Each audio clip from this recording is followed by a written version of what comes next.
Hello and welcome to Prehistoric Kingdom's first dev diary of 2025. And my goodness, do we have some exciting news to share with you. First and foremost, something we've been waiting for a long time. Baby animals are finally coming to the game. And I am very pleased to see the level of detail that has gone into making these babies. These are not just shrunken down versions of the adults, no. You can see that their body proportion sizes are very different compared to the adults, and also the colours and patterns as well. And here we have a lovely image of a mammoth herd grazing over the plains together, and you can see the baby at the front is starting to develop a tusk, but the other two babies in the background there, you can see they've not developed tusks yet. Nice bit of attention to detail there. So you're going to be able to watch your animal grow from a baby into a teenager and then finally into a full-grown adult. And you can choose what age you want your animals to be when you put them in. They don't all have to be babies. You can still put adults in or teenagers. It's completely up to you. Next up, we have first person mode, which has been highly requested by many, and I can see why. This gives you a great view of what it's like to actually walk around your park from a human being's perspective. Another thing that the team have been working on is sociality and herding. This is going to make a massive difference and make the animals actually feel alive, because at the moment all they do is wander around aimlessly.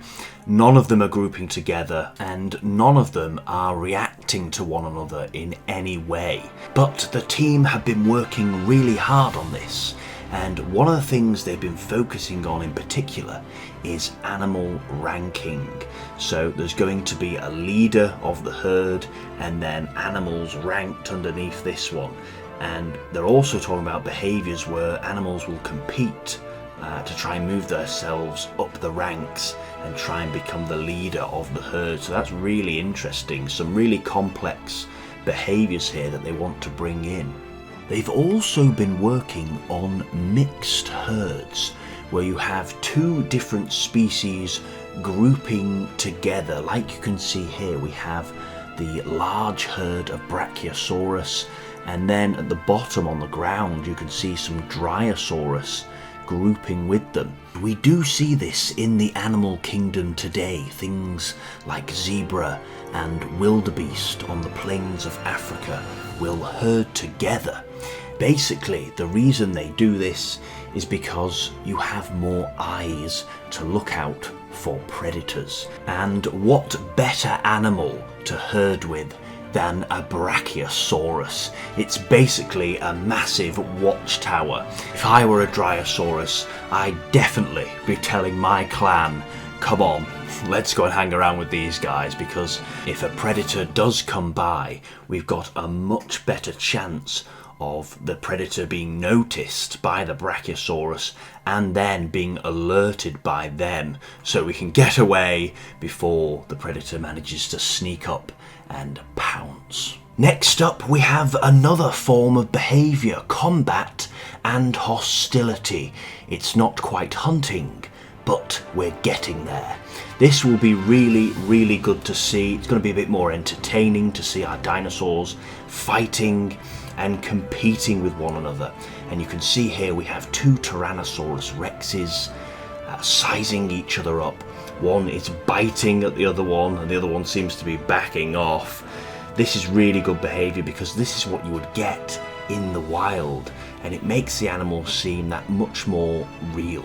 Next up, we have paleobotany. This team are not only bringing back the animals that lived in the past, but they're also bringing back the vegetation that they would have fed on.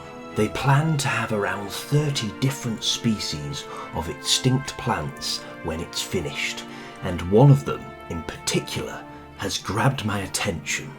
the ginkgo tree. This is a tree that dates back all the way to the Carboniferous period, before the dinosaurs.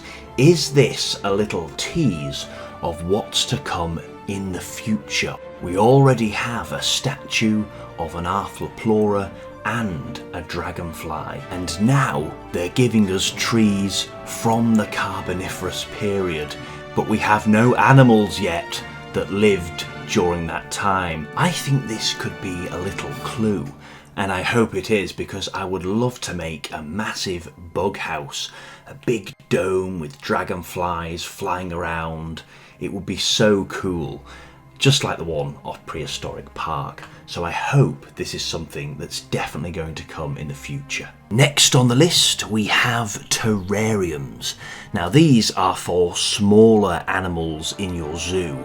At the moment there's only 2 animals available, the Microraptor and the Archaeopteryx, but we're about to get 3 more in this new update. The first one, a classic little dinosaur called Compsognathus. Many of you may remember it from Jurassic Park 2, The Lost World, or you might be still having nightmares about it.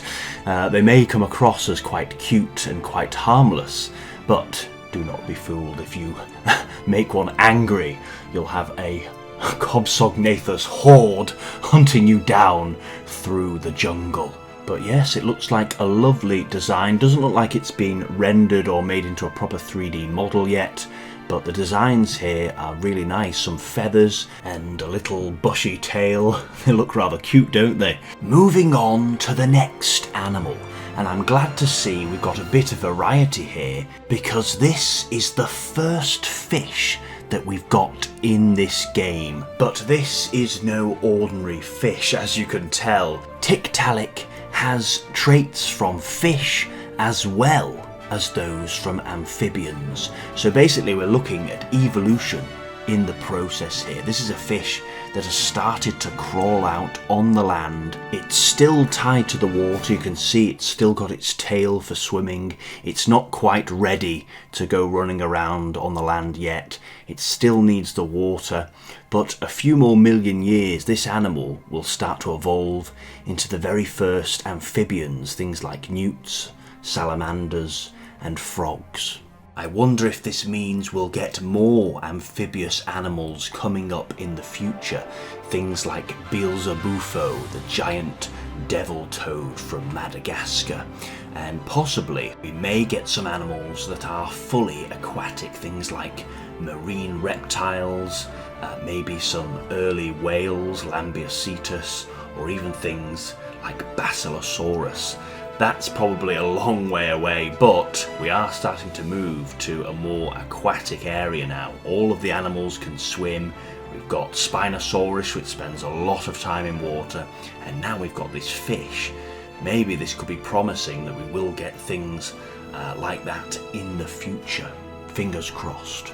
Next on the list we have something that I have never heard of before. At first I thought this was a pterosaur, but actually it's a dinosaur. A dinosaur that has evolved a wing membrane. Instead of feathers, its skin has actually stretched, a bit like what we see in bats, to produce these tiny little wings. How remarkable. Apparently these wings were not strong enough to help this animal fly, but it could have glided from tree to tree, much like Archaeopteryx and the Microraptor. But I don't know, you see bats flying around with wings like this. Maybe this animal could have took to the skies. Who knows? But you know what? The more I look at this animal, the more I think it looks just like a baby dragon. Just look at the wings. In fact, you know what? It looks like something that would later evolve into a dragon. It looks like the ancestor of a dragon. That'll be the next discovery. They'll find a dragon skeleton and say, oh my god, all along they existed. dragons are real. And last but not least, we have flat rides. The team are thinking about bringing in some rides for our guests, things like Ferris wheels, theatres, movie theatres, and also hot air balloons to get a really good view of the dinosaurs. That would be a really good idea. And they're also asking for ideas, so if you've got any ideas of things you can put in to keep your guests entertained, let us know down below in the comment section. Personally, I would really like to see a safari ride where the guests can get into the car and actually be driven around and get up close and personal with the dinosaurs. So there we have it, update 14, a lot of stuff to go through there. To keep yourself updated, make sure you subscribe to the channel, and if you enjoyed this video, give us a like and let us know down below in the comments which animal you're looking forward to the most that's coming to the game.